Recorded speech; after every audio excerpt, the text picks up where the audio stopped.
this is what the oil is, right? We're going to run out of it. We only have so much of it. So on not only is it not environmentally good, not only is it like very expensive, but we don't have an endless supply of it. So then what is the solution? And we need to be looking at that solution now. Yeah. Yeah, I agree.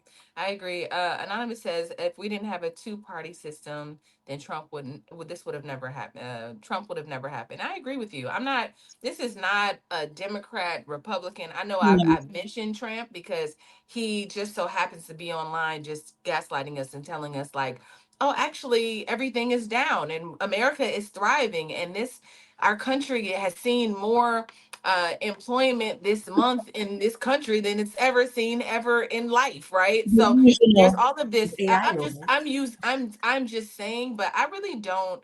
The same for the Democrats, right? Under Biden, we had rising gas prices. So this is just us having this conversation today, saying, wait a minute, like is there another way? Is there another way to do this that's more efficient? Because people are really feeling the punch.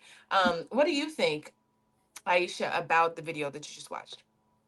Yeah, since I'm from Nigeria, so I know about the gas, the weight, all the steps, because we do that in school, understanding the steps from crude oil and then to refining it and then the distribution, all the little steps. Mm-hmm. And so that wasn't new to me. And of course, California, we have again different laws that governs our state that makes even things more expensive. So I wasn't surprised. But I think that the sad part, I think somebody mentioned it, was about the fact that we actually have our own reserves in the United States. We actually shouldn't have this problem, really, to Mm-hmm. be honest, if we really want to tap into what we have in America, that America has in its own belly, right? But it doesn't want to do it because they're being strategic about that. But then Mm-hmm. they let the people suffer while they're trying to be strategic. So those people that have access to all this oil, they keeping it. I'm like, why are you keeping it? But they do. So they don't mind transporting it from other countries to America while they could, they can access the one they have here. And then it said it. The two-party system causes a problem. One says, let's dig out our own and use ours. One says, no, you're causing problem in the environment. So there's this clash consistently.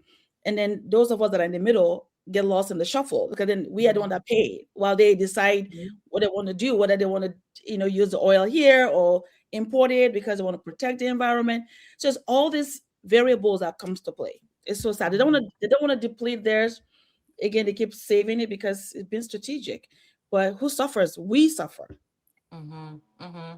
So let's talk about suffering and let's talk about what that looks like, even if it's temporary, right? We've said again and again that grocery prices are up. Prices are up, right? Tariff that we have tariff shipping is, you got to pay $1 million just to ship a shirt or whatever or receive a shirt or whatever, right? Because we have to pay for those things as well. So what type of habits do we need to change in times like these? Like how can we kind of change the way we are moving to, just to make sure that we're good and we can sustain. I'll come to you, Shalay. How can we I would say as a country, because I feel Mhm. like we're all feeling the pinch one way or another, right? I Yes. have to take Lauren downtown Los Angeles. Again, gas is over $6.